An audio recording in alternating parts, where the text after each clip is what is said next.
and maintaining nuclear facilities, systems, and regulations necessary for the safe and effective use of nuclear energy. Ladies and gentlemen, the pursuit of nuclear energy must consider the development of some key issues in order to sustain the infrastructural development. These include, among others, the establishment of laws and regulations governing nuclear activities by creating independent regulatory bodies to enforce safety and security standards.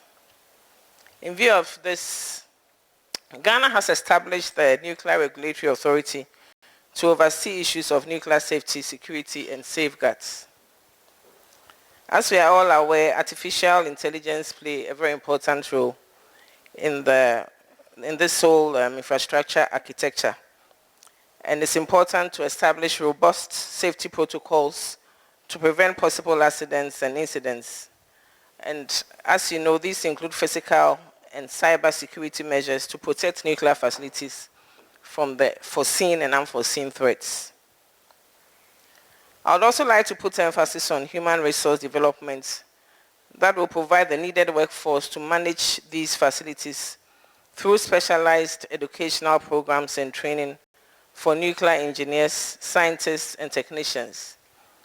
We need to update the existing workforce through continuous professional development in advanced technologies and practices.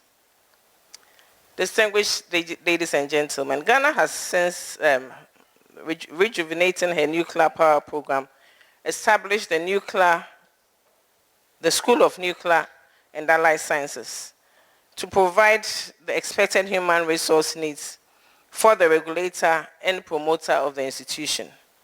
This has been largely guided by the International Atomic Energy Agency guidelines for embarking countries to address the 19 nuclear infrastructure issues.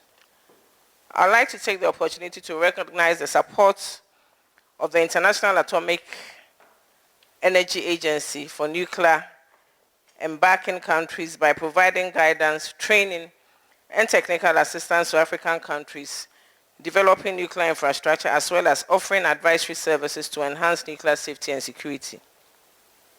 I also wish to encourage the World Nuclear Association and OECD to continue to promote nuclear energy development and to consistently provide modern information and resources on nuclear technology development, as well as latest policies to guide nuclear power embarking countries to support nuclear policy formulation.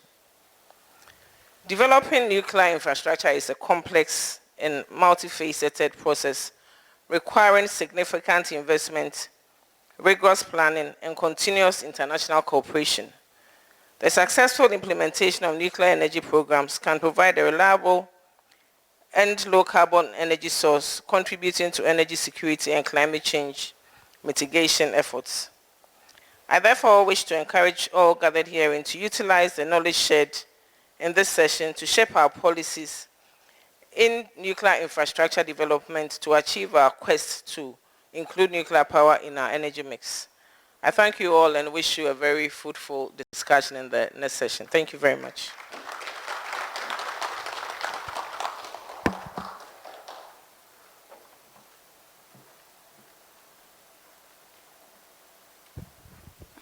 Thank you very much, Mr. Asamoah. So now we will move to a presentation by DeepGEO. So please welcome with me Mr. David Amoah, CEO of DeepGEO Ghana.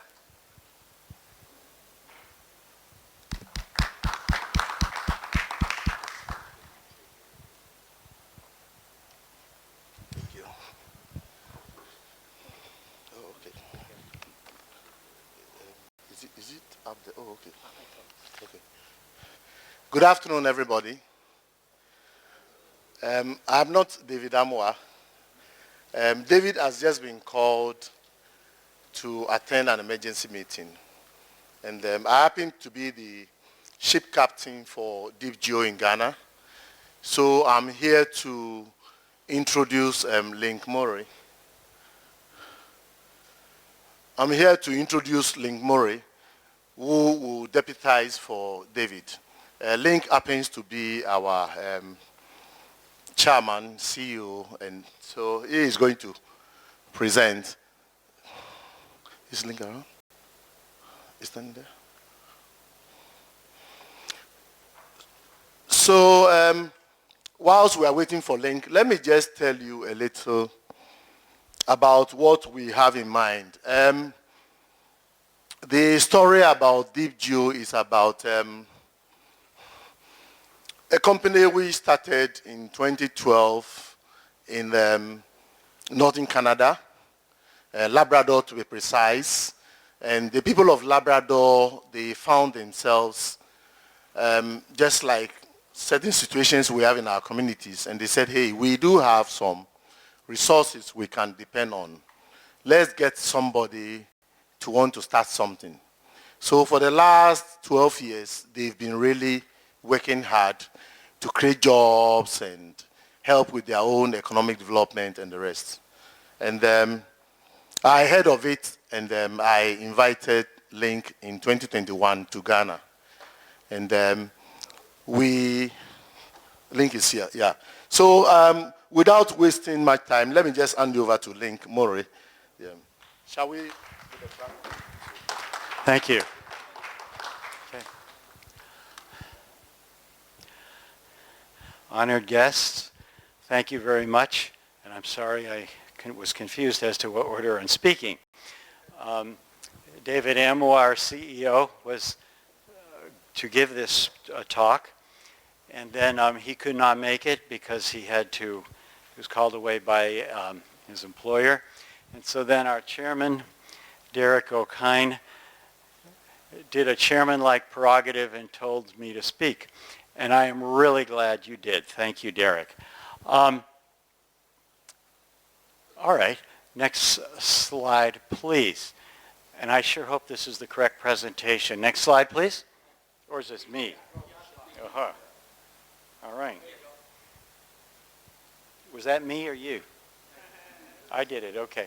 All right, I am to give thoughts on waste, and I also think I need to go really, really fast because the most important talks are going to be amongst yourselves, and that the main theme that if we work together in Africa, we can move much faster than the rest of the world has in nuclear, and given our needs, we must do so.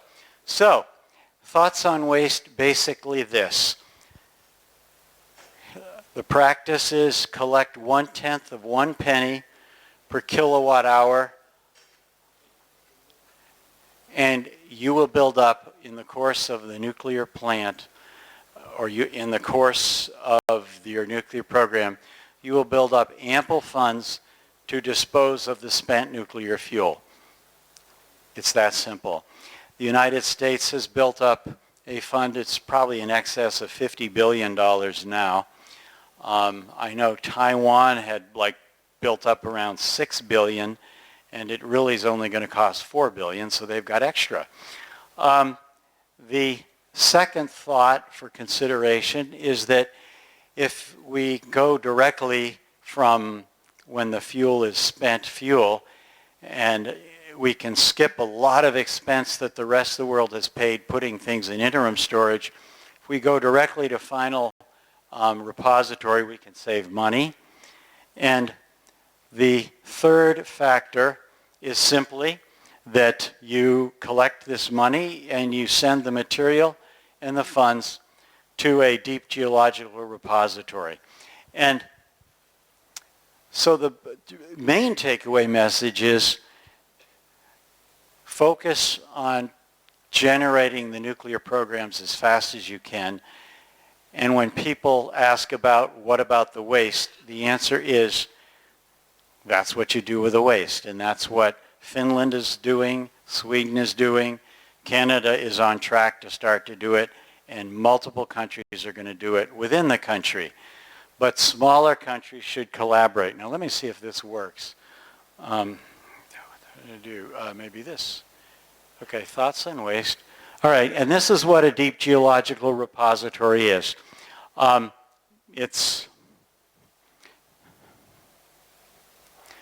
surface footprint is very small. When you go into Finland and see theirs, you can easily miss it. It's just like a big garage door or a big entrance to a tunnel.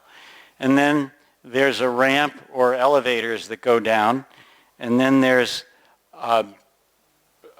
quarters and quarters off of quarters, and then rooms off of the quarters, and that's where the spent fuel is kept. And it's this system has been understood for the past 30 years. And then further thoughts on waste is that you shouldn't waste it.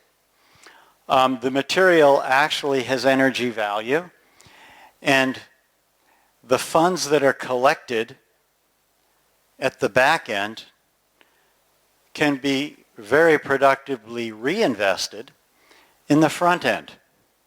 And that's what our company is about and for.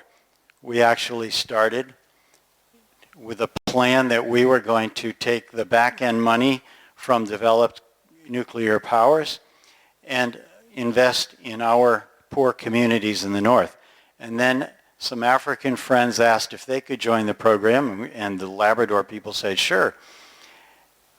But we learned from our African partners that the one thing to focus on here is baseload, affordable, reliable energy. And so we envision that the funds that we assemble, no matter where we do it in the world, will be invested in nuclear power plants here in Africa because we think this is the best and the biggest market.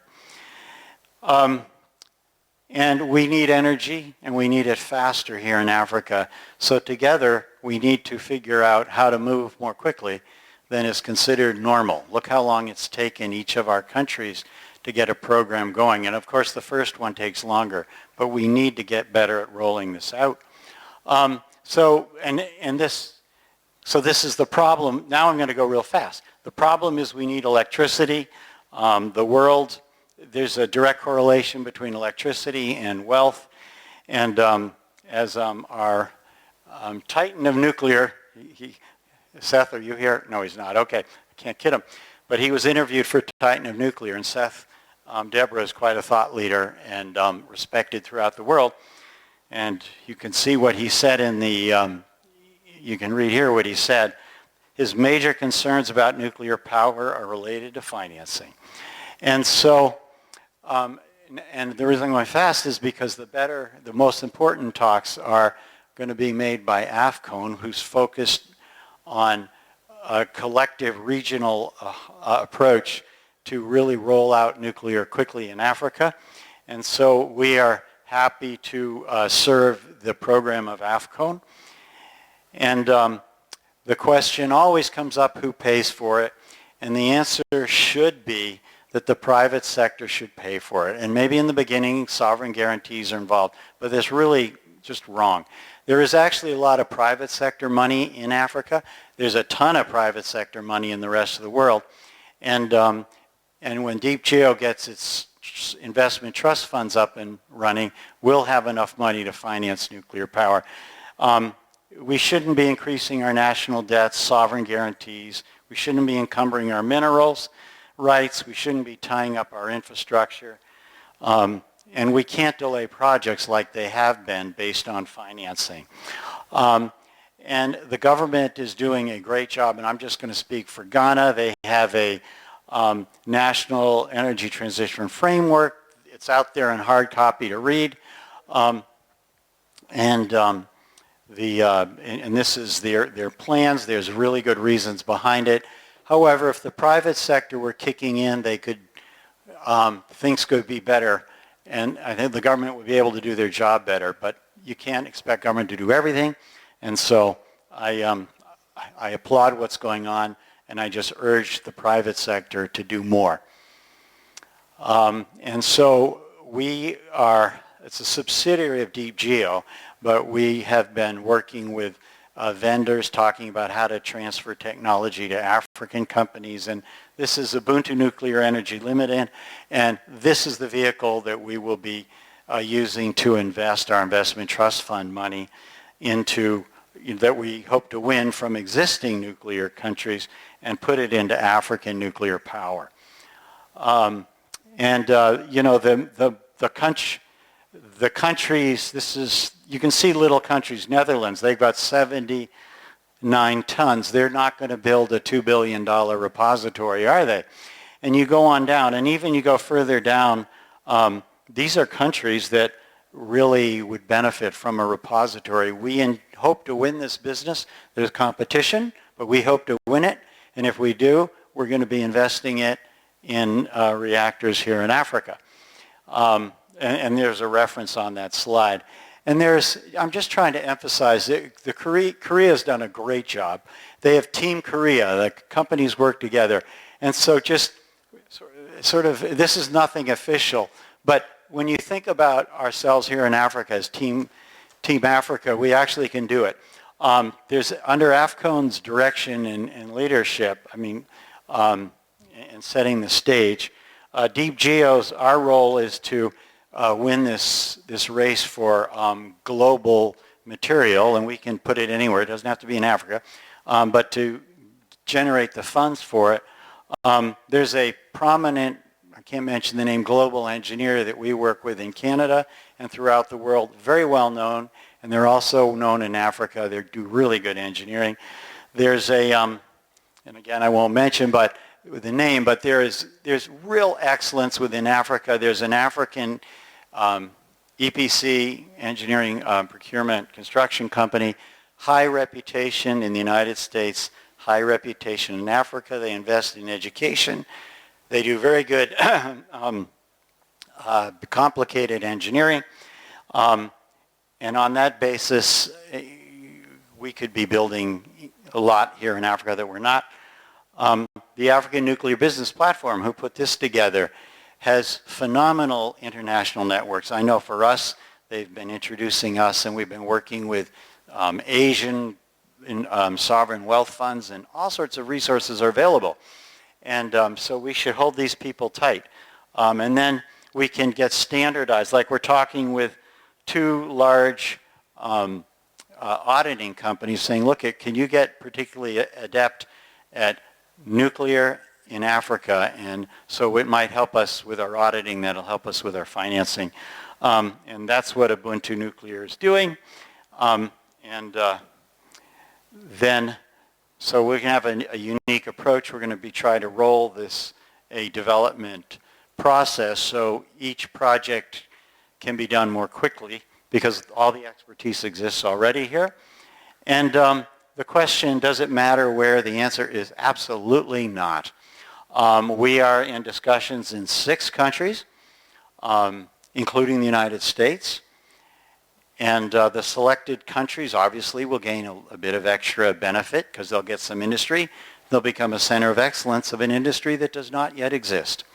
However, but regardless of where we place our repositories, the earnings of it are slated to be brought to develop energy here because that's what's needed.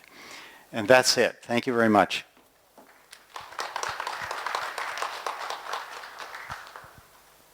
Thank you very much, Link. We have time for one question. We got that gentleman over there.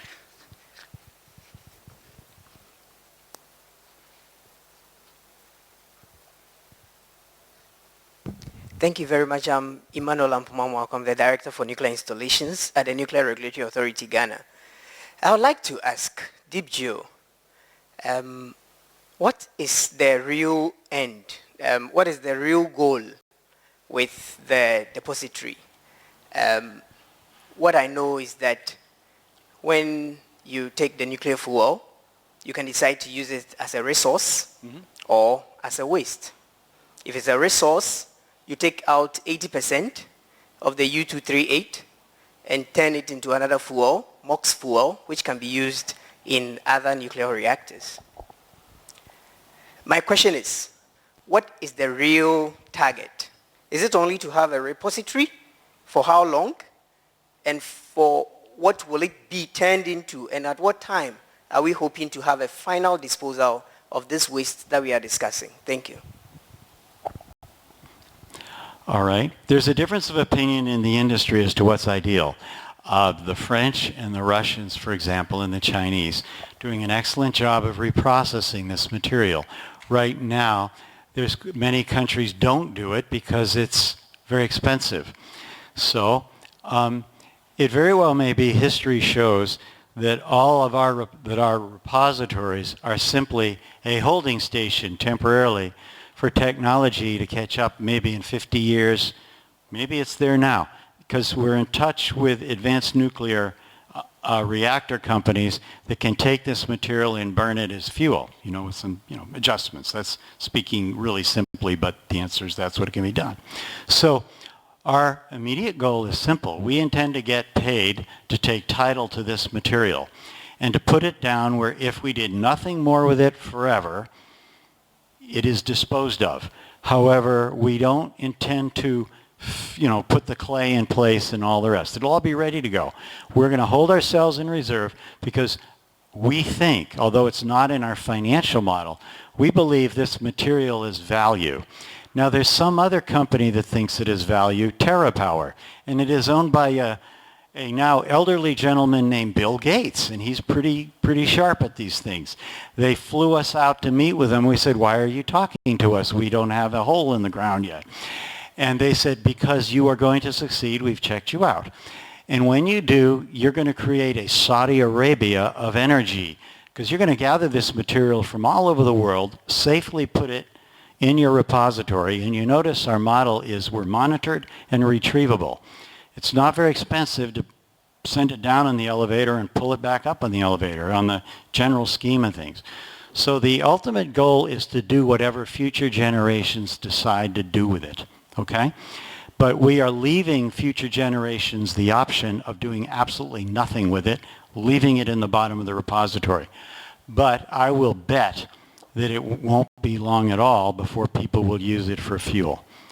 But in that case, we will never sell it. We'll only rent it. We'll lease it. But it must always come back to us because we've been paid to take responsibility of it, to dispose of it for all future generations. Did that answer the question? What? No?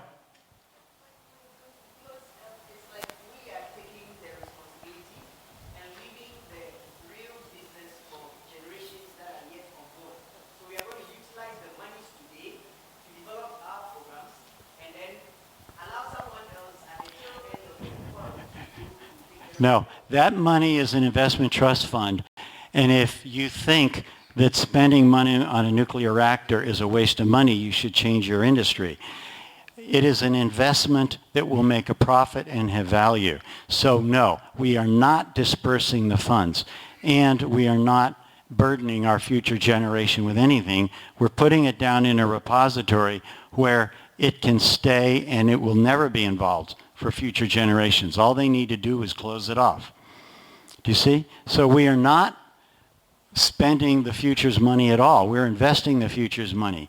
And personally, as a financier, I think investing in Africa and Africa's energy is a really good investment. Thank you. Thank you very much, Link.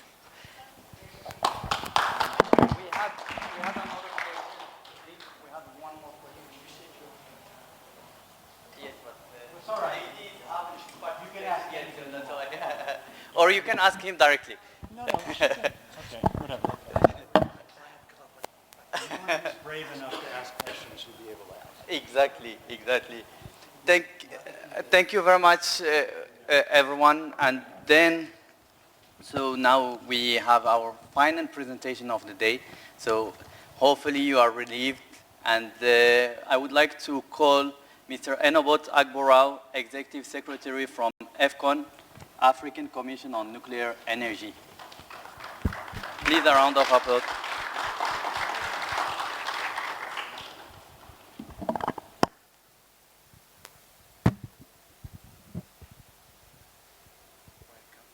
Thank you.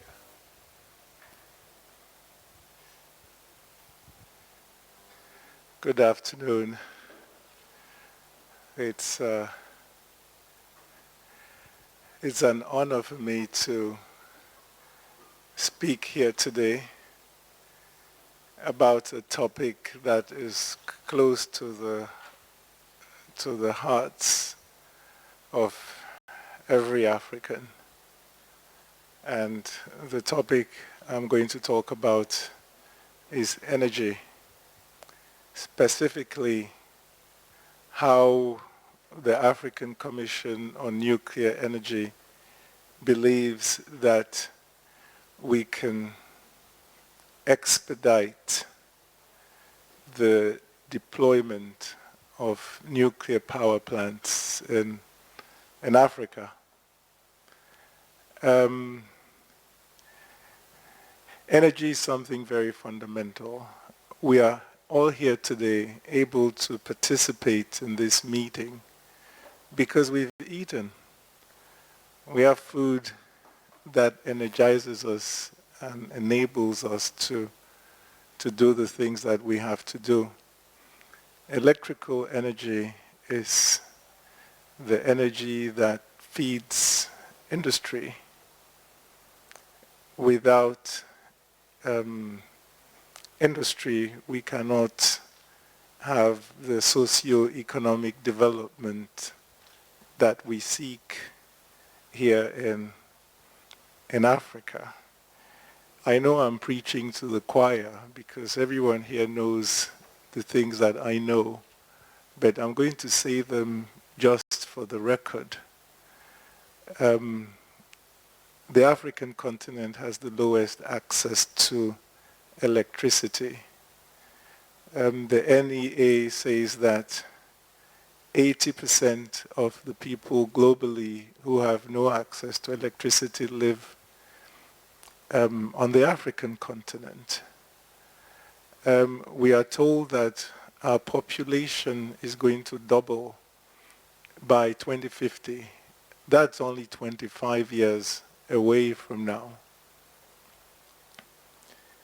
We are also told that the rate at which we are introducing new electrical generation capacity in Africa does not match the rate at which our population is growing. And if this trend continues, by 2050, there will be about 1 billion young Africans between the ages of 20 and 50 without employment because there will be no industry. So it's really important that we do something to bring energy to our continent. And we believe that the only way that we can do that is through a multilateral approach. That's the topic of my presentation. A multilateral approach is like a regional approach whereby countries do not develop this nuclear power on a country-by-country basis, but they do it working as groups of countries, pooling our resources together in order to have nuclear power as quickly as possible. But why nuclear power? We know that the world is experiencing an energy crisis. The world is looking for new sources of energy because of climate change.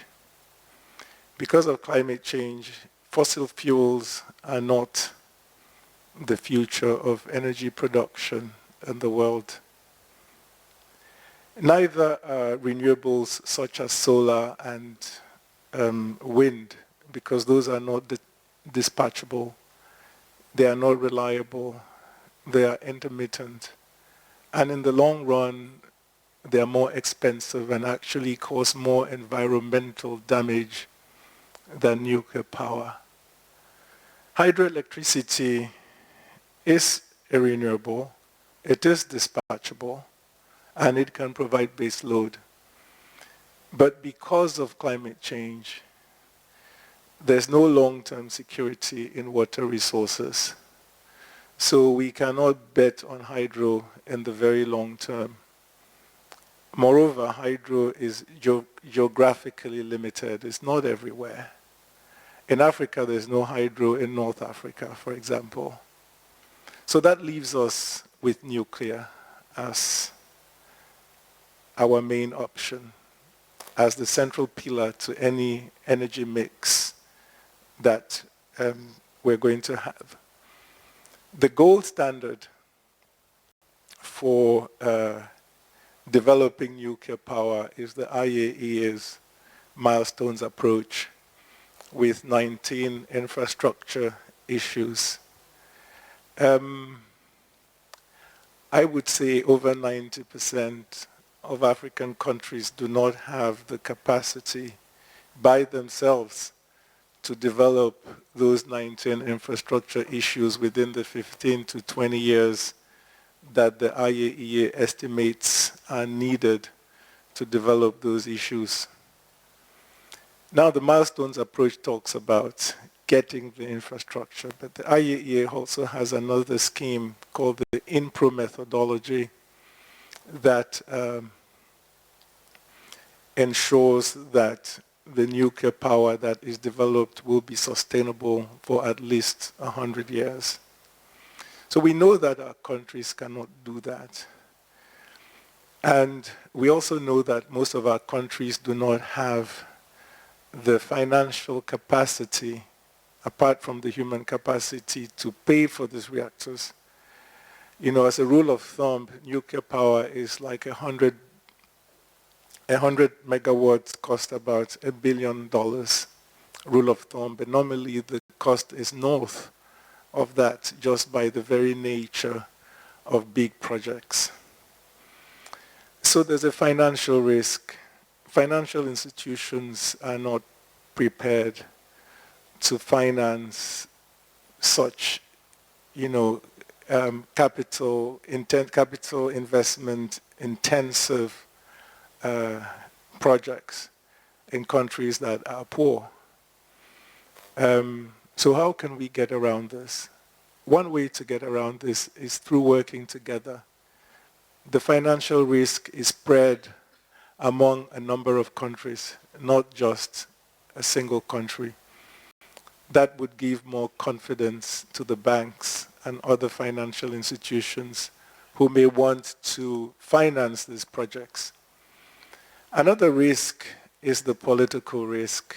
Whether we like it or not, there's a certain perception around the world that politics is a bit fickle in Africa. If a country acquires a nuclear power plant, that country is by definition acquiring the wherewithal to contribute to the development of a nuclear weapon somewhere along the line. That doesn't give much confidence to the international community if there's a perception that, every 5 minutes there can be a new president who can make, all kinds of decisions. So multilateralism is something that would support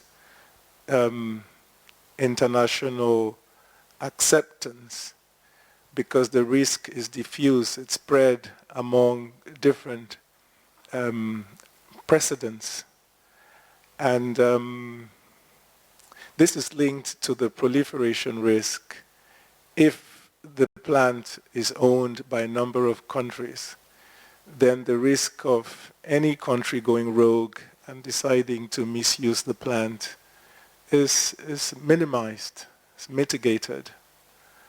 So multilateralism is actually, in our opinion, the best way to go in terms of having power on our continent as soon as possible.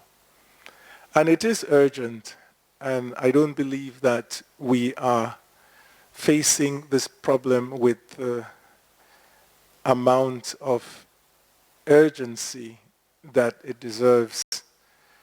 You'll recall recently when Russia cut the gas to Europe during this Ukraine war that is ongoing. European countries were scrambling to find a way to secure their energy future.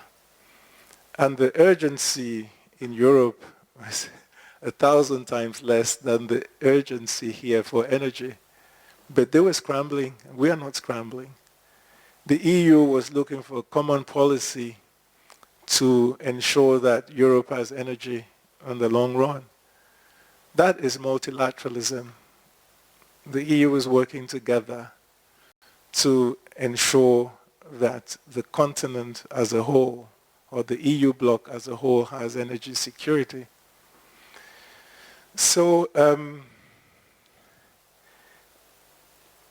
how are we actually going to do this in practice, this multilateral approach? By definition, it means we're working together, Ubuntu, as Link Mori showed on his slide a few minutes ago. We also have to look at legislation. For multilateralism to work, we have to consider harmonizing legislation so we can work more seamlessly together. That is something that AFCON is doing through the ANEFI arrangement that we have with DeepGEO. We're trying to harmonize the legislation in the back end of the nuclear fuel cycle.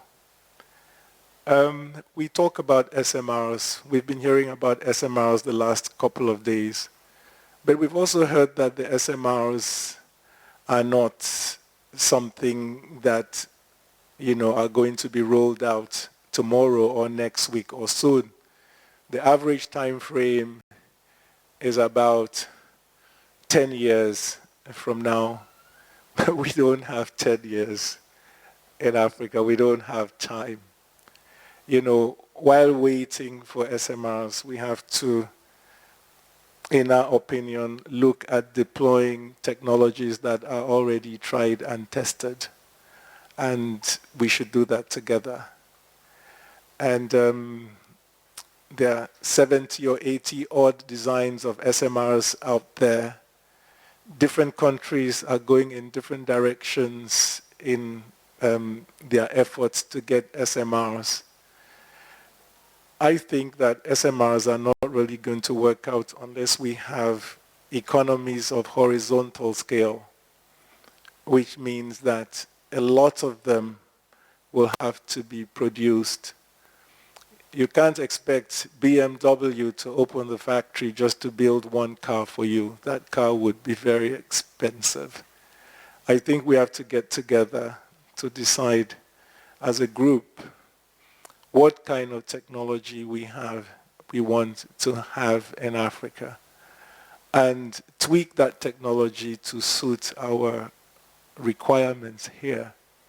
And then to pursue that technology, it would make a business case to any vendor if we come looking for 300-400 units rather than asking them to build one SMR of one type in Togo and a different one in Mauritania.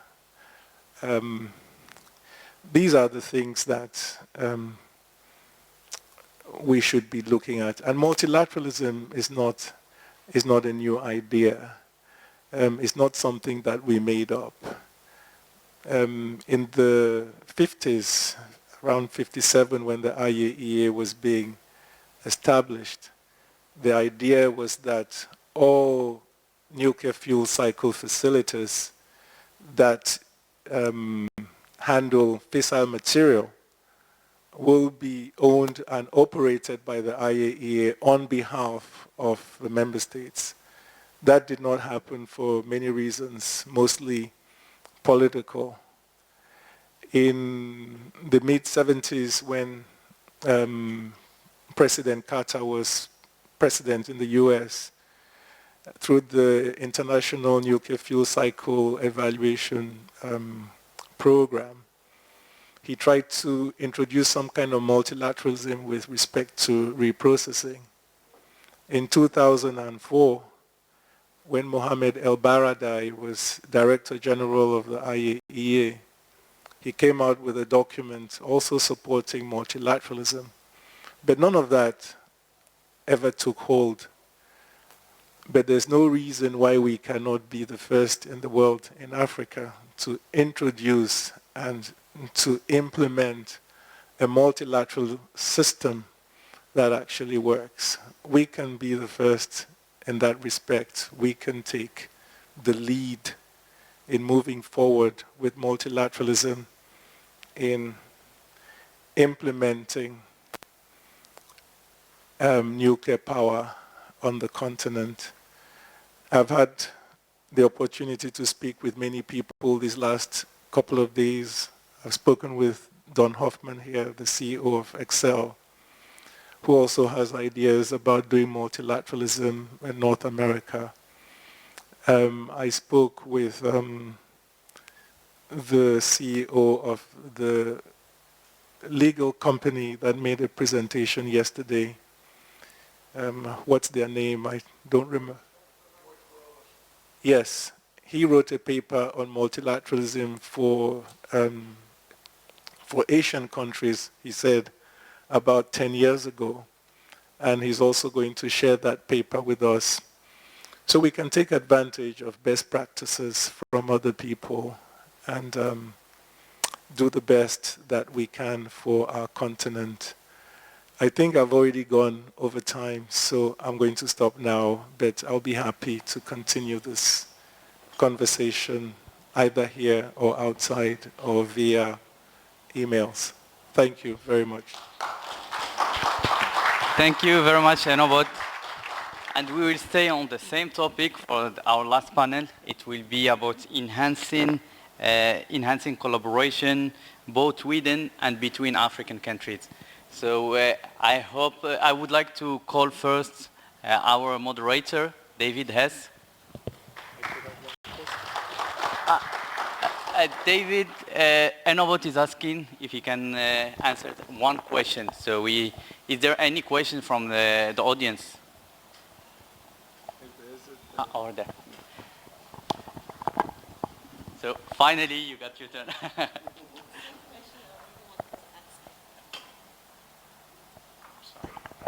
Good afternoon, everyone. I'm Christabel. I wanted to ask him the same question, and thank God you're here standing and speaking. Is a question concerning your agreement. I don't know if it's an MOU between AFCON and DeepGEO. I don't know if you can expatiate and explain better so we can understand. Thank you. That's a good question. A couple other people asked me that question on Monday. The AFCON was established by the African Nuclear Weapon Free Zone Treaty, the Treaty of Pelindaba, to implement the treaty in practice. And this treaty covers nuclear non-proliferation, disarmament, and the peaceful uses of nuclear energy in Africa. One of the provisions of the treaty is about nuclear waste, spent fuel, in particular the implementation of conventions that affect nuclear waste in Africa. We're talking about the Basel Convention, which is the global convention on the handling and transboundary movements and storage and disposal of waste. Then we have the Bamako Convention, which is the implementation of Article 11 of the Basel Convention, but specifically for Africa. And AFCON has the responsibility to enter into partnerships to learn about the different provisions in the treaty in order to advise African countries on how to do these different things.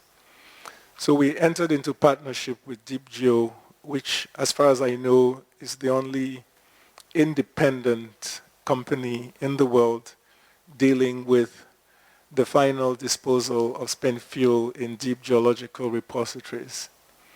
We also work with national governments that are involved in this effort, like Finland and France. And we have a duty to collect information, to learn from these organizations that are involved in this business so we can provide the best advice to our governments when they enter into agreements or if they ask our advice on how we think they can move forward in developing and deploying these technologies. So entering into partnership with DeepGEO is part of our responsibility as mandated by state parties, by African governments through the Treaty of Pelindaba. Did I answer your question? Thank you. Thank you very much, Enobot.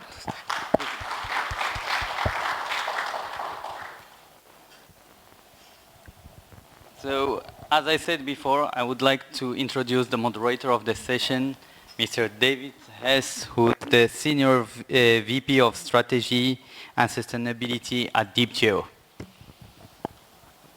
Hi, everybody.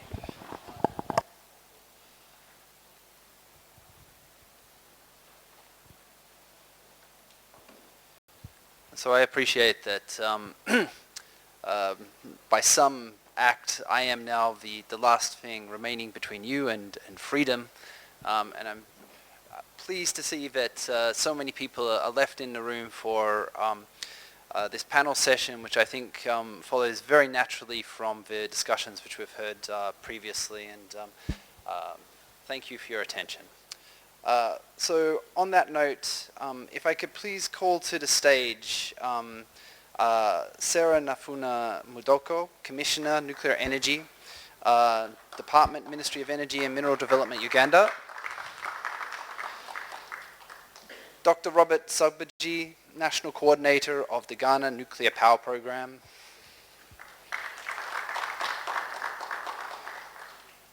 Professor Georges Alain Monahan, Director General, Radiation Protection and Nuclear Safety Security Authority of Côte d'Ivoire. Professor Dr. Jeremy Muswema, Scientific Director, Congo Atomic Energy Commission. And last but certainly not least, Professor Abdalihi Mati, Director, Nuclear Power Plant Development Directorate, Nigeria Atomic Energy Commission.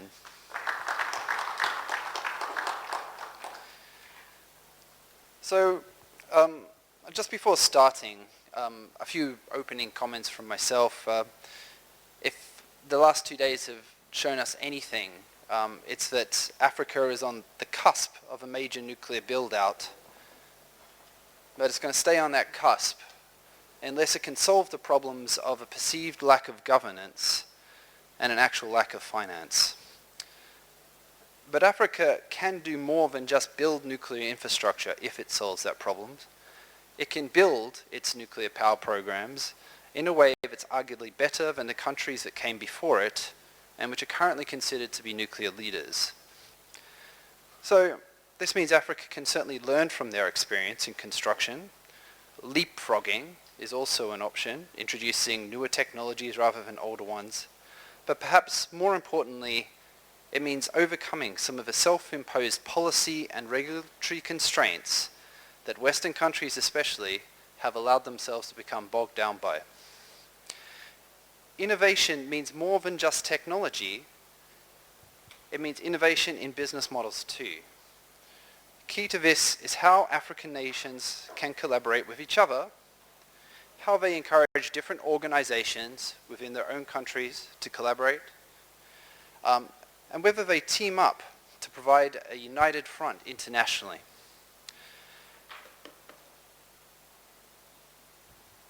The way I would like this panel to proceed is I will invite all the panelists to come up and make a couple of introductory comments. Please keep them to about 2 minutes if you can. I will then follow up with a round of individual questions to you all, and then questions to the group. And then if there's still time, if people still have attention, I want to take as many questions from the audience as possible. So on that note, Sarah, would you like to make your introductory comments?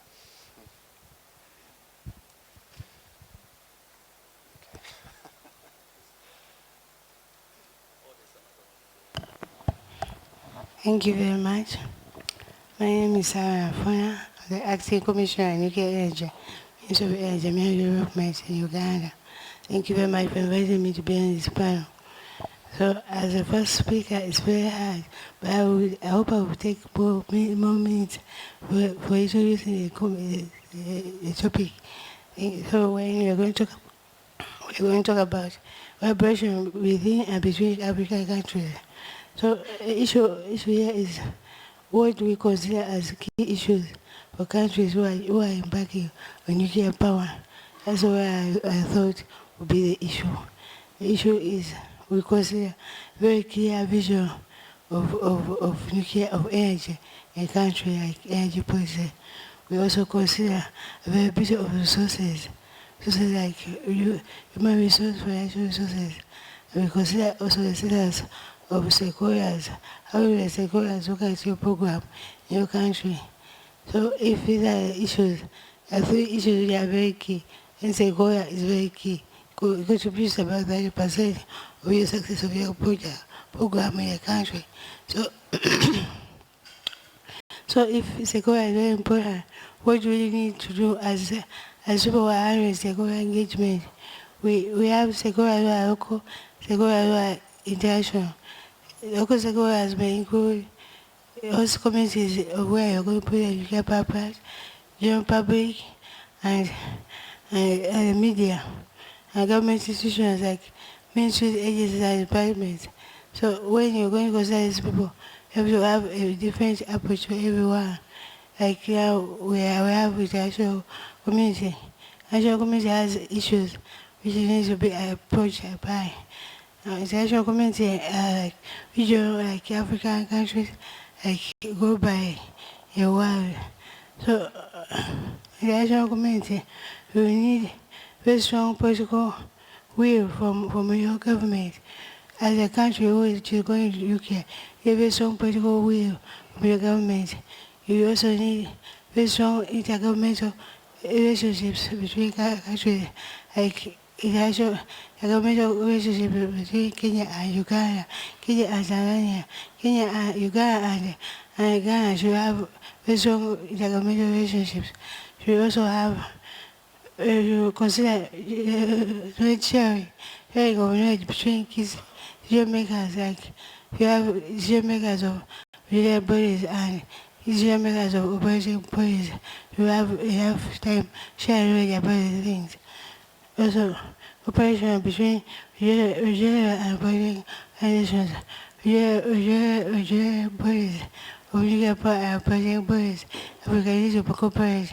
And in so doing, be able to promote sustainable, connected regional infrastructure like grid, roads, HR, nuclear security, issues like that, to be able to have very strong, integrated, interconnected regional infrastructure like grids, roads, and issues, infrastructure in a region.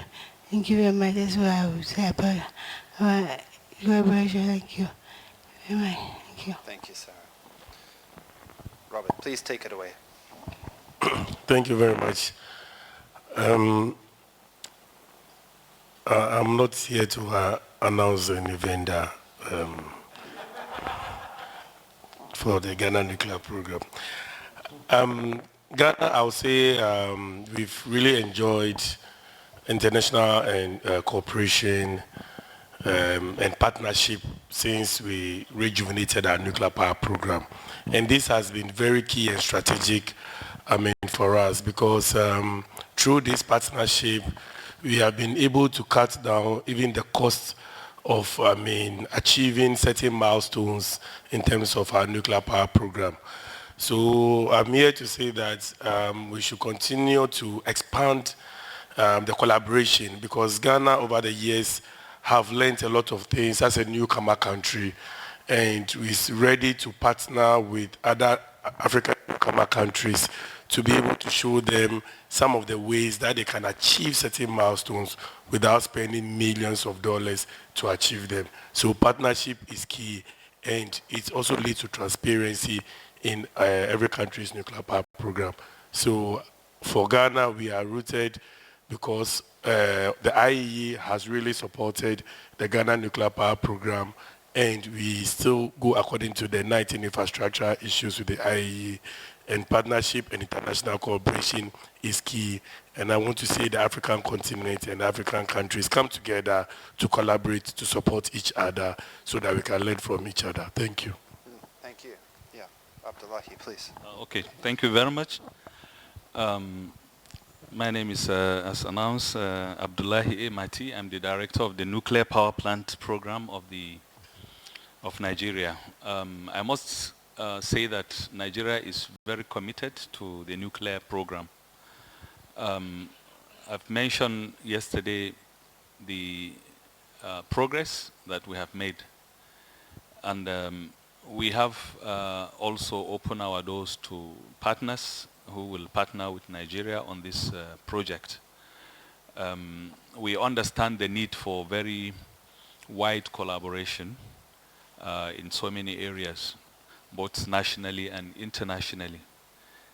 Within the country, we've noticed the importance of collaborating with a lot of agencies so that everybody is on the same page. So we want to also do the same at the international community so that we work with development partners in this nuclear arena. Thank you very much. Thank you. Pass it on. Thank you.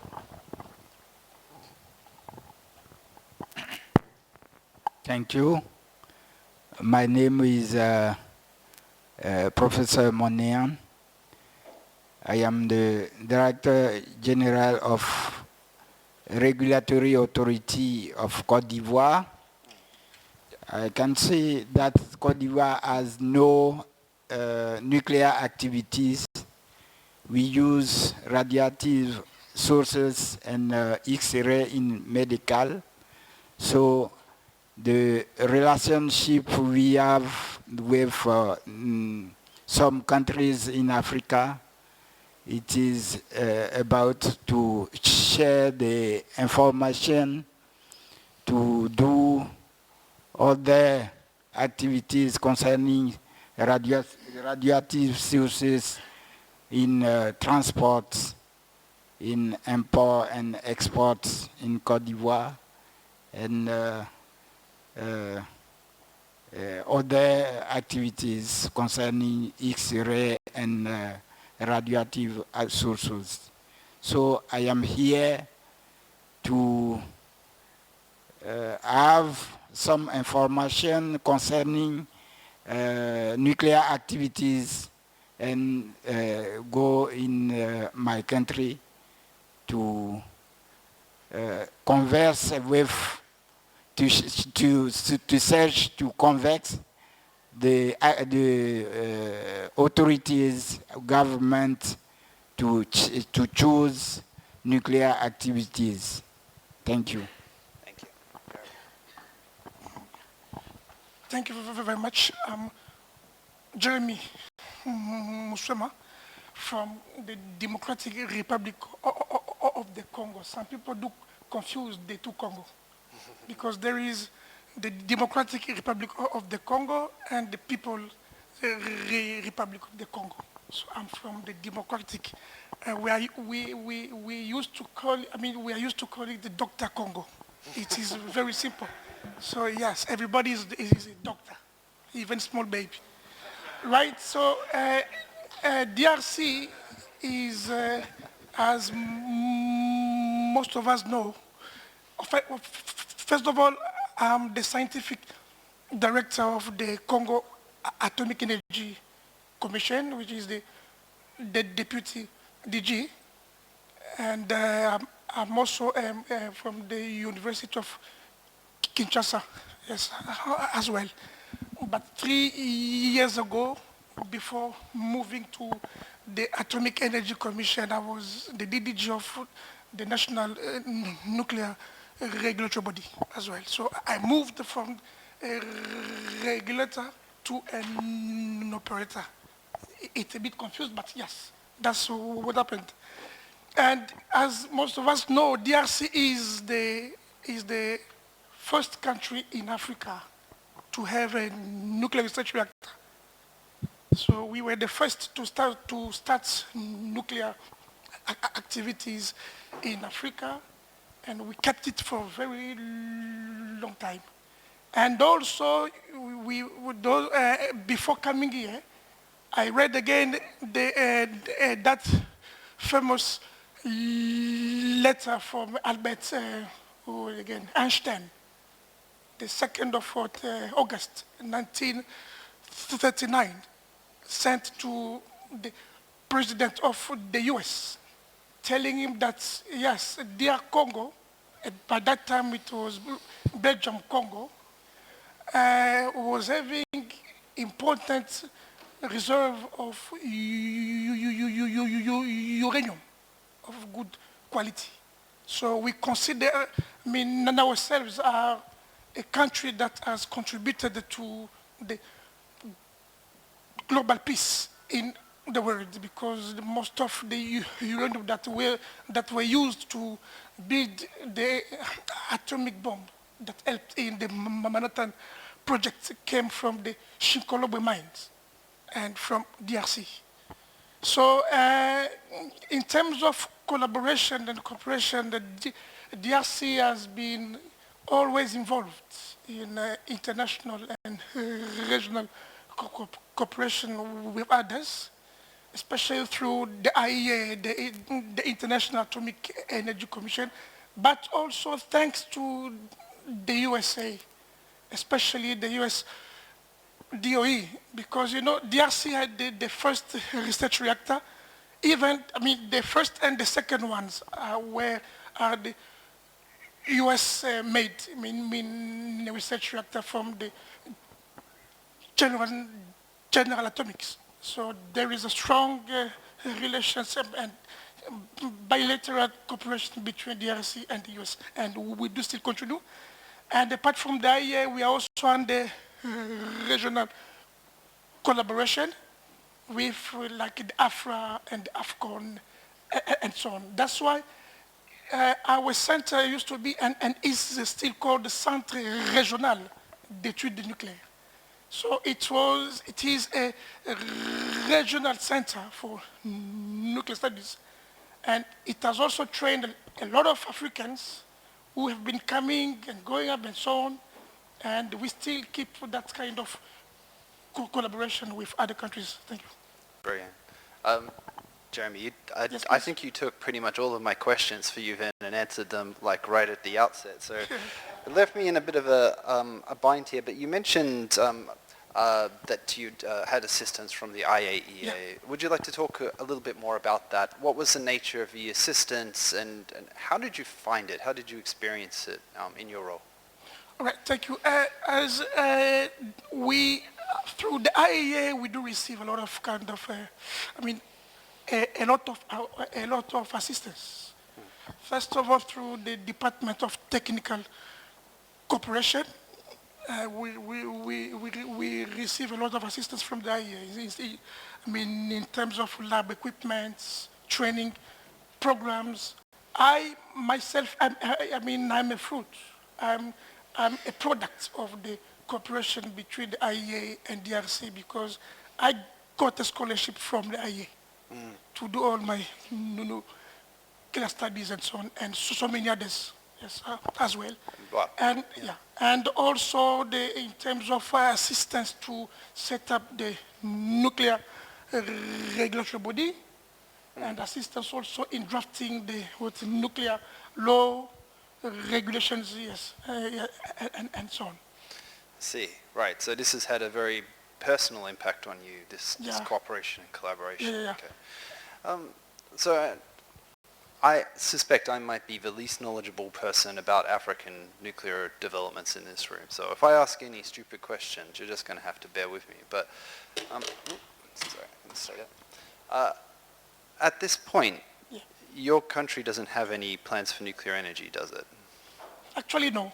No. Yeah, because we were, according to the National Energy Commission, there are looking first on how to capitalize all the hydro resources Yes. that we have. Because you know, DRC, I think, is one of the countries that has enormous, yeah, you see, the hydro resources and so on. You have good hydro, right? Yeah. Yes, very good one. Yeah. But Yeah. if you were suddenly put in charge of a nuclear power program inside, what would you look for in a partner nation? In partnership. In a partner nation, yeah. In your technology partner. Yeah. What do we look? I think, as I mentioned, I mean, even though we are still, relying on the hydro, but the supply is not enough. Because let me tell you that according to the national nuclear, the national what do you call it, energy, documents. Yes. The supply in or we supply only about 30% of the total demand. So that means that there's still a huge gap. And we are thinking of to review our energy demand plan. And we will definitely come to a point where we will introduce nuclear power in our mix. You heard it first, guys. Yeah, so there is still, a door open. Yeah. For that one, sure. Okay. No thoughts on technology partner selection at this stage, then? As for now, it's too early. Yeah. It's too early. Thought it might be. Yeah. Professor Georges, can you tell me a bit about the collaborative relationships in nuclear that exists in between Côte d'Ivoire, Mali, Burkina Faso, and some of the other French-speaking nations in the area? Thank you. We have a relationship between Burkina Faso, Senegal, Morocco also, and Mali. This relationship is for sharing information, and also concerning Morocco, our work go to Morocco for training in radiation protection, only specific in inspection, authorization, control, and other. And also for Burkina Faso, some companies in industrial radiography go work in Burkina Faso. So we give them authorization. In Burkina Faso, they control the authorization if they to be conform to the regulation. So they show them if we have give them authorization. Right. So they control the transportation of radiation sources for radiography in industrial. Yes, yeah. And also in Côte d'Ivoire, well logging, we give also authorization for some company come in Ghana to work, and can come from Ghana to work also in Côte d'Ivoire. Yeah. So we control the authorization. We control also the importation of these sources. Mm-hmm. Yep. Yeah. So you touched upon radiography. Yes. And nuclear medicine. Nuclear medicine. Yeah. There is radiotherapy, nuclear medicine in Côte d'Ivoire. Mm-hmm. We inspect these activities in medical purpose, and also conventional radiology. Conventional radiology, we control this inspection, many activities of inspection. Certainly. Has there ever been any thought to a regional approach to nuclear medicine? And I think I heard the other day, I can't remember the speaker, the suggestion of setting up a nuclear medicine hub. No, concerning regional activities, there is no nuclear medicine. We have the facility of nuclear medicine in Côte d'Ivoire and not regional level. Mm-hmm. Yep. Thank you. Thank you. Sarah? So, in an earlier conversation, you told me that you had conducted pre-feasibility studies for the Ugandan nuclear power program. This must have been quite an exercise, and what I'd like to know is, how did you decide who would be part of a task force, and how did collaboration or thoughts of collaboration come into play? Thank you very much. We talk about task forces. Yes, we are task forces in feasibility studies for nuclear power. Task forces were working groups. Working groups are lower level. Steering committee at high level. Cabinet steering committee at highest level.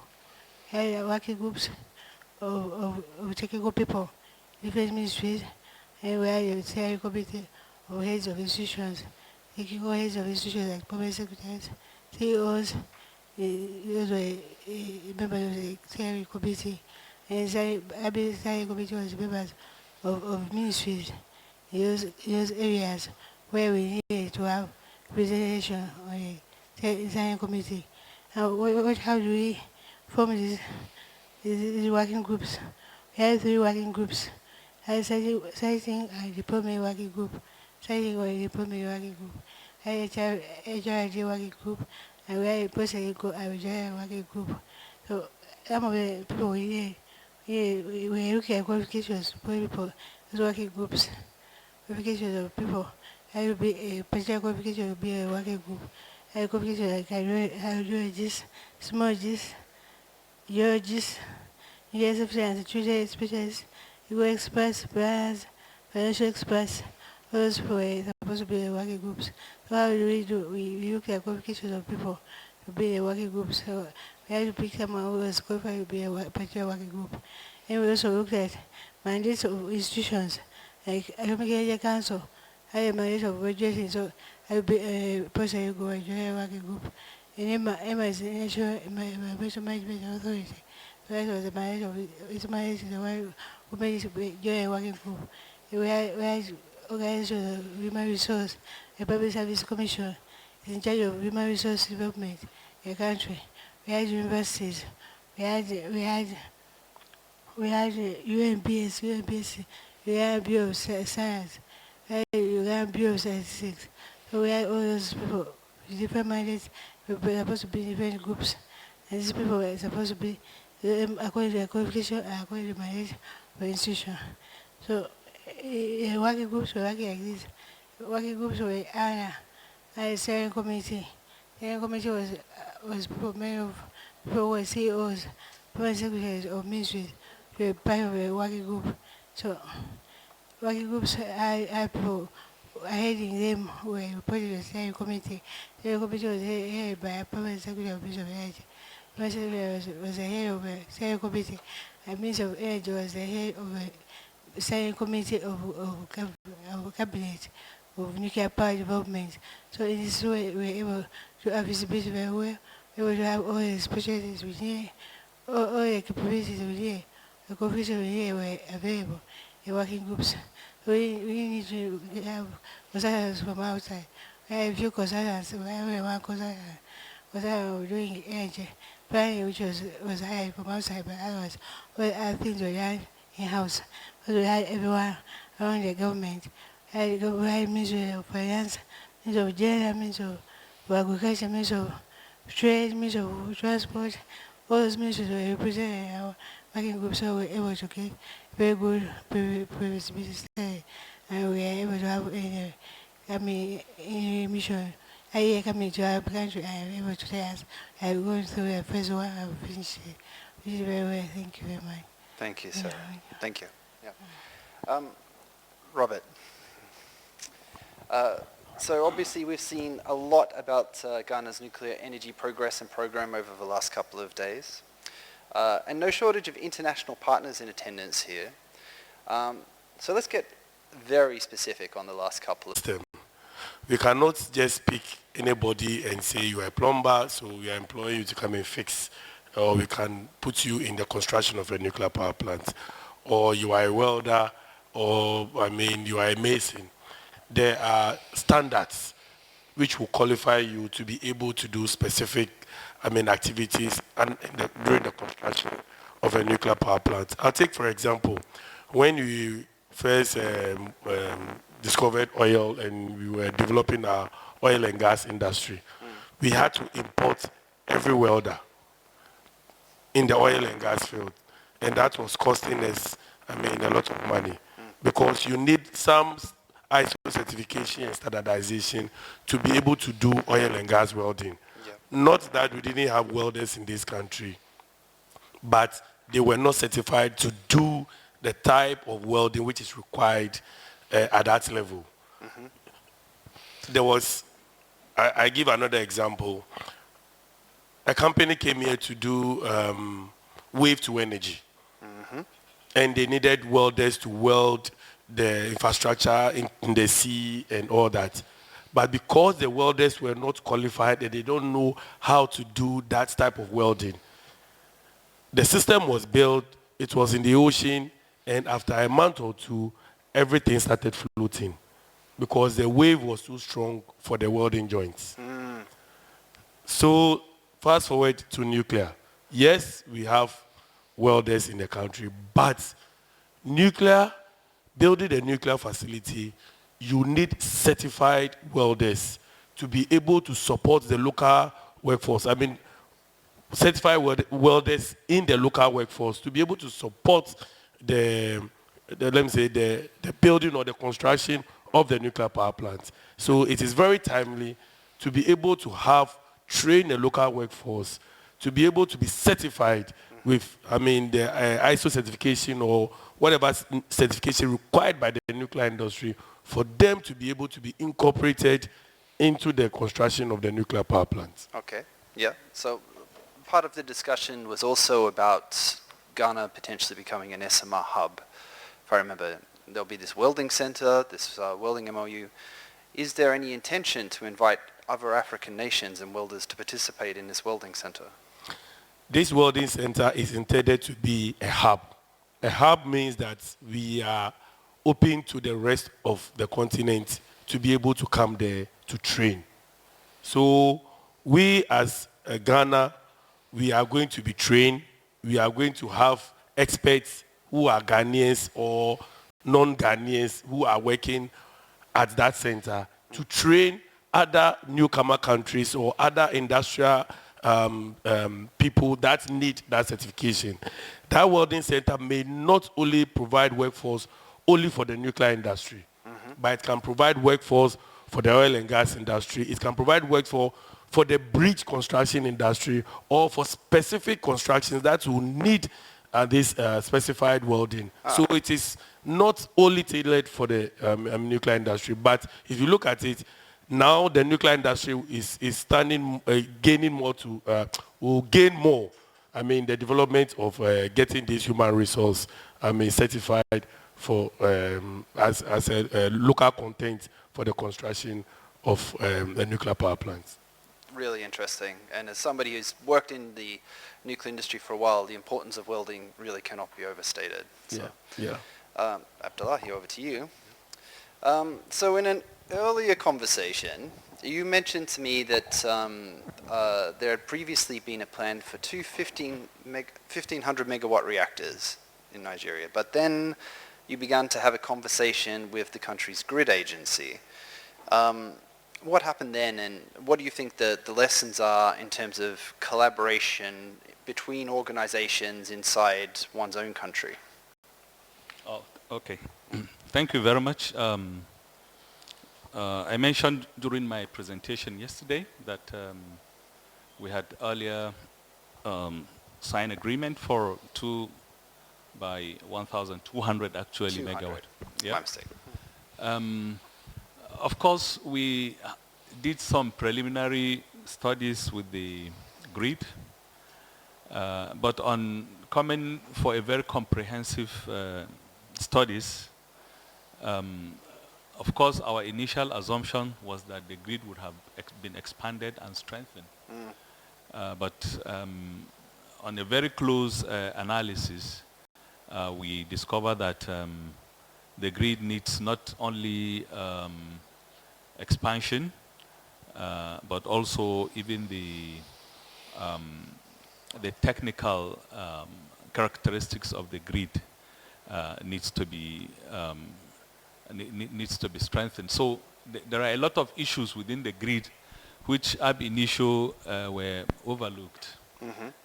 So I think this is a big lesson for most all countries wishing to embark on the large nuclear power. Of course, as a rule of thumb as electrical engineer, we know that at least for grid stability, if you have any station, for any generating station that is losing power, for the grid to be stable, it must not be more than 10% of the total grid capacity. Yeah. And this rule of thumb would have even guided many countries to know that if your grid strength is 10,000 megawatt, that means the maximum capacity you can put is 1,000, which is 10% of that grid. So for us, in fact, these are some of the things. I think it's a big lesson for embarking countries to really look into the grid very well. It's a very important factor.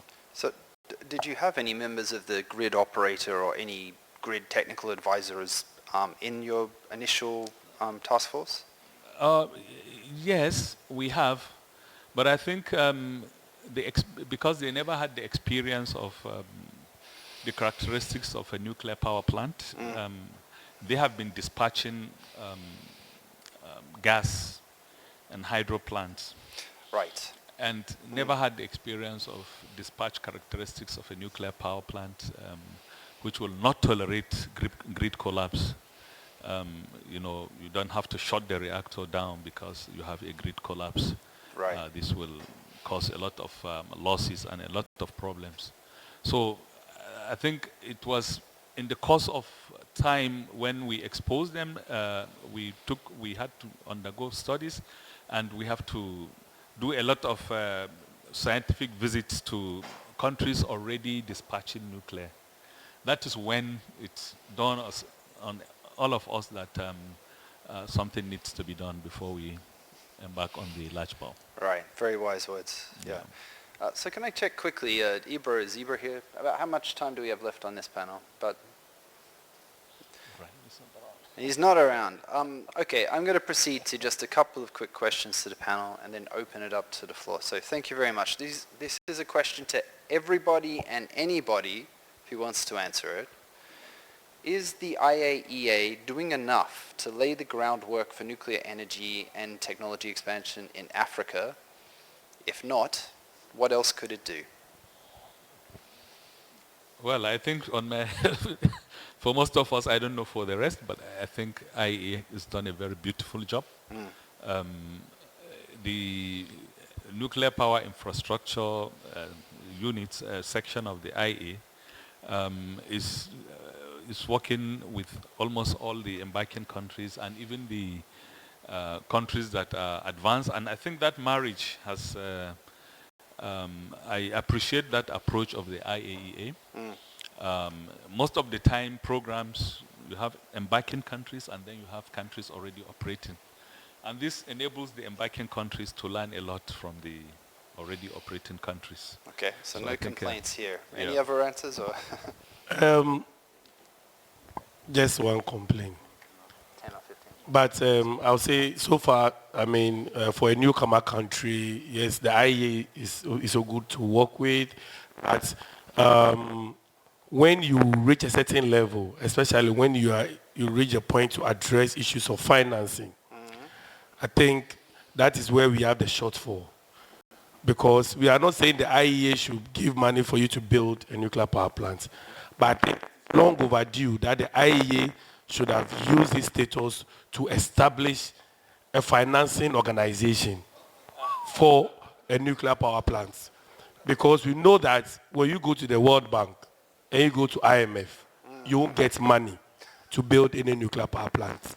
And the IEA is saying we are tripling our nuclear infrastructure in terms of energy transition. How do we triple the current fleets of nuclear that we have in the world if we don't have access to cheap money?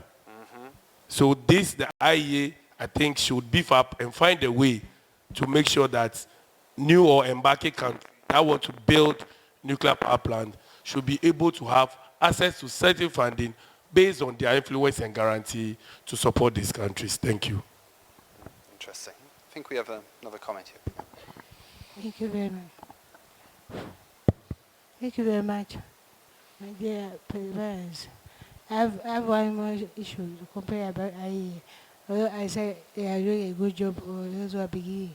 When you just begin, they are doing a very good job. When you reach a certain level, they are not competent enough. No, it's on. All right, Robert. Thank you very much, madam. Be on my side. When I say that IEA is doing a very good job for people who are beginning, but when you reach a certain stage, you don't get enough support. Especially commercial issues. Commercial issues like it's talking about financing. Commercial issues of getting money to do something in the country, like human resource. You need big number of human resources, but they are not going to give it to you. They'll give you that numbers you need. So you need someone else to help you find a way of doing that. Maybe coming up with a plan.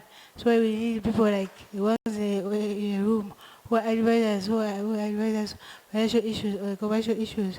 We need many people who advise us as newcomer countries. IEA is all they have. Because it gives you your views, they don't give you specific advice. You need a country-specific advice to help you improve, maybe be able to jump many hurdles. If people have done it, most people have not done it. Many of them are just professors who have not been having really industrial knowledge and experience. So we need a more practical person to help us to improve our program. Thank you. Thank you. Another thought, Jeremy at the end. Oh, everybody. Okay, Georges, you too. Yeah. Okay, Jeremy. Yes, thank you. I mean, we just add something regarding the financial parts. Maybe it depends on how you approach that issue with the IEA. Because I remember recently, 5 months ago, we received the IEA DJ. I mean, yes, in DRC. DG Grossi? Yes, yes, Grossi. So he came to visit the DRC and all the water infrastructure that we had. Because we are having a program on cancer fight and so on. I mean, under the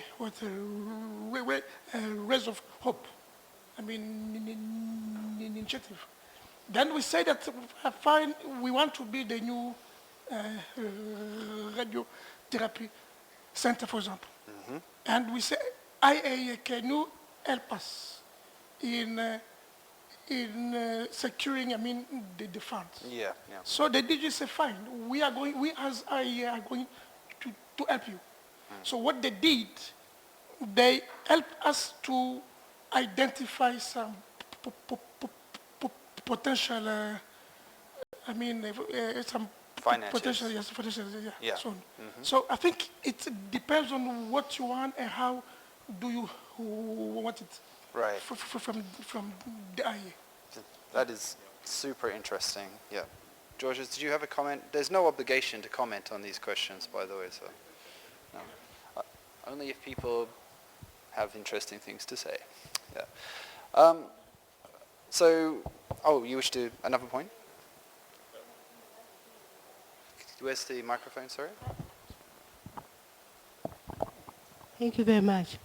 I will comment on whatever you said. I'm a national officer of Uganda. I know all the issues of medical, health issues. I will give you money, I will help you in health issues, but I will help you in getting nuclear power. Because it's against the principle, I don't know. But I will going to help you get money for finance and nuclear power plant. You have to get it yourself. I will give you money for any other project in health. Because I have a lot of financial of health, but not financial of nuclear power. Thank you. Thank you. Yeah. Okay, at this point, I have 1,000 more questions, but I would like to take just a few minutes to open it to the floor. Any questions, any comments on the regional nuclear collaboration? We have two. Perhaps if we start three hands going up. Let's start at the back of the room, though. I think he was first. Do we have a spare microphone? It's actually the gentleman behind you, sir. Yeah.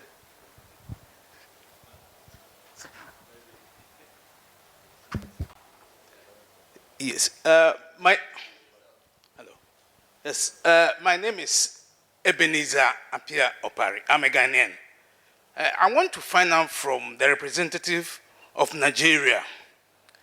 Ghana and Nigeria collaborate on a lot of issues. I want to ask him specifically if it comes to nuclear power. What has been the level of cooperation? Can you mention in a specific area where you have collaborated with Ghana on this nuclear power program? Thank you. Nigeria. Is Seth around? Seth Deborah. Seth Deborah was in Nigeria last week.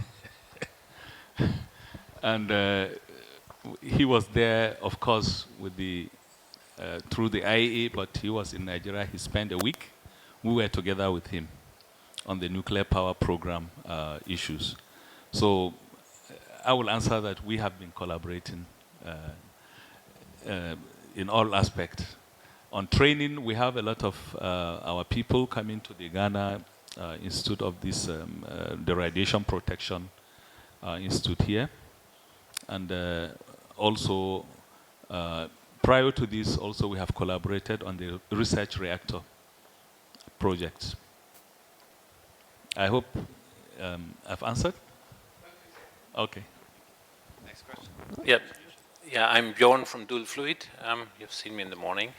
I've passed in the financial sector, so therefore I wanted to comment a little bit on the financial situation. So I've worked in the center of the finance in Germany, in London, in principle, pension funds love infrastructure investments. So they have payment obligations for decades for their customers, and they have a steady inflow of investment money. So in principle, bonds from infrastructure projects are great for them. And if they pay off 5% or so, you really make them happy. Now, many of the large funds in the West have an exclusion criterion, and that is non-OECD. So if they can't invest outside an OECD or only tiny amounts of the money. So this is something that has to be overcome. Now there's two things that might help. I think I mentioned there is an international bank of nuclear infrastructure being founded. I met the founder last year. I spoke to him via WhatsApp yesterday, so he's very optimistic that they can set up something by the end of the year, and it would work on the model of the World Bank. And the World Bank itself can't hand out money because of silly countries like Australia and Germany who don't want nuclear engagements of the World Bank. But I have a question with it. And the validity of such investments for pension funds, it's really driven by the tightness of the power purchase agreement that they get from the governments, or the guarantee so that the power that is produced is really sold and that the money is flowing on their accounts. And I don't know how far you have gone in considering exactly what price you would pay, and is it a viable price? So is it enough to make the power project, the nuclear power project, viable? And for how long? And what are the guarantees that you give it with it? Excellent and long question, but thoughts welcome from the panel. Okay. So we know IBNI is still a concept, and we are hoping that it really works well. But when it comes to the financing approach of a nuclear power plant, we also have to look at the terms, whether it is the interest, or there is whether the interest is very low, whether it's commercial, the period of the payback. The longer the payback, the lower the tariff. So we are introducing nuclear in the country, because we want industrialization and also want energy security. So if we have to pay back within maybe 15 years, that would be very high on the tariff. If we want to do maybe 50 years, the investor will not also want to, the bank may not agree. So we have to meet each other halfway and make sure that the conditions are favorable for both sides. So I cannot sit here and say we want 5 cents or we want 20 cents, but the guarantees will come, because we have had other power plants which are operating in Ghana, which was built by foreign investment and were guaranteed and were paid for over time. And one of them is the Bui power plant, which is a hydro plant, which was paid and was guaranteed for. So, there are examples in Ghana. Thank you. Wonderful. Okay, thank you. Maybe what I would say here is really it's a very complex issue because the pricing of electricity ideally should take into cognizance all the macro and microeconomic situation of the country. There has to be an optimal price above which it will dampen growth in the X sectors of the economy, and below which it will dampen investment. So the kind of optimization to find a balance of a price that will encourage investment on the other hand, and will not also be too high to dampen macroeconomic and growth in the economy. So we've had these issues in Nigeria for a very long time, the optimal price, and of course we have a Nigeria Electricity Regulatory Commission which fixes the price based on a multi-year tariff model. But this model really has been very difficult to implement because there are so many forces, political forces and other forces. So I think this is one of the issues that many countries have to deal with before we are able to establish this payment system. Thank you very much. Excuse me, sir, but I think it's time for us to wrap up. If there are any more questions, can we please bring them to the panelists afterwards? Thank you so much, everybody, for your attention. Could I have a warm hand for my panelists, please?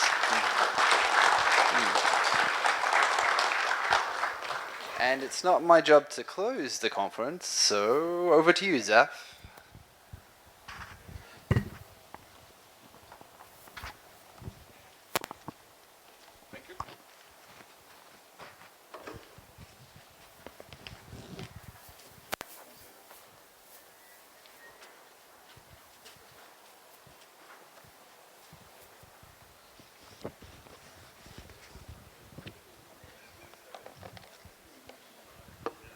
Right, we've come to the end of the 3 days of program. We started off on Monday with the pre-conference workshop hosted by DeepGEO and L3 Harris, where we explored the multi-repository approach. We also explored using technologies for human resource development. And then over the past 2 days, we've had lots of interesting presentations from international suppliers, from China, from Russia, from Korea, from France on the various technologies which their countries can offer. We've also heard from various other players in the nuclear ecosystem, from law firms, for example, and also infrastructure companies that provide infrastructure support, such as Excel Services Corporation. So I think it was a very holistic 2 days, 3 days of engagement, which we hope the conversation will continue on. So before we close, of course, I would like to again express our sincere appreciation to our various key partners. Of course, first and foremost, a deep appreciation to our host, the Ministry of Energy. A big round of applause for them for kindly hosting this conference in Accra, Ghana. We also like to thank all our sponsors, gold sponsors, Excel Services Corporation. Donald Hoffman, thank you very much. DeepGEO, Ling, thank you very much. CNNC, Mr. Wong, thank you very much. Our silver sponsors, IEEE SA, KHNP, no, they are not around here yet. We also like to thank our lead law firm, Hunt & Andrews Curve, L3 Harris, Michael Chetlani, thank you very much. Bronze sponsors, EDF, I believe Lauren Fabre is here still, thank you very much. And Lesedi, Shane, Francis, thank you very much. Dual Fluid, Bjorn, thank you very much. Rosarum, SPC Doza, exhibitors Burton Technologies and Regnum Technology Group. Thank you very much, everyone. I hope it's been a very enriching conference, and all the presentations once again will be made available via PDF by next week. You can get access via email, all the presentations. Recordings of the conference, video recordings will also be made available online. And yeah, so I think that's all the kind of administrative stuff that I need to share. So have a great evening, and for those of you who are staying on in Accra for the next couple of days, do enjoy the sights and scenery in Accra. I think it's one of a wonderful country in Africa. So have a good evening and hope to see you again soon. Thank you very much.